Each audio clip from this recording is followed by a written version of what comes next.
Good day mga ka-Big Boy, Friday nga pala, tamang akyat lang, may dala na tayong panlinis ng aming room. Ako nga pala si Big Boy, official video vlog, nag-uumpisa sa pagko-content creator dito sa Taiwan. Maraming salamat sa mga sumusuporta. Kung mapapansin nyo nga pala, tamang linis ako ng aming room, dormitoryo sa room 201 dahil ako nga pala ang nakatoka kasi kung kailangan mo ng maglinis, maglilinis ka na mga kuya at ate dahil kailangan maging malinis. Tatanggalin natin yung mga buhok o alikabok sa ating sahig. At kung mapapansin nyo, dahil bakit ako laging naglilinis, toka-toka po kami sa dormitoryo. Depende na lang po kung gusto nyo magtutulungan kasi ang problema lang po sa amin talagang yung iba po kasing tropa ay wala, minsan umaalis, may lakad, kaya mas pinatili na lang namin kung sino yung available, siya na lang ang maglilinis.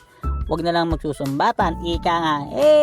Ayan, kung mapapansin nyo, tapos na nga pala ako magwalis, tapos na ako mag-mop. Eto naman, tamang kuskus para matanggal yung mga natutuyong kanin, mga nahuhulog na sabaw-sabaw sa sahig para maging malinis at hindi na mag-amoy dumi ang aming paligid. At ayan, tamang mop na ulit tayo dahil tapos na ako magtanggal ng mga tuyong kanin at tuyong sabaw, kung ano may mga dumi na nahaglag sa sahig. Hey ka muna! Ako nga pala ulit si Big Boy. Please follow ang aking official page, JNJ Video Vlog, at etong Facebook page ko na Big Boy Official Vlog. Maraming salamat sa mga sumusuporta. At eto mga kuya at ate, tamang hila naman tayo ng mga bula-bula na may kasamang tubig. Tapos na nga pala ako maglinis sa aming sala. Kaya eto sa CR naman, sa mga nagpabalak o nagpapunta na dito sa Taiwan, panatilihin nyo pong marunong na po kayong maglinis talaga. Huwag po kayong mag-iinarte kasi toka-toka po talaga tayo maglilinis ng ating dormitoryo, lalo na po sa CR.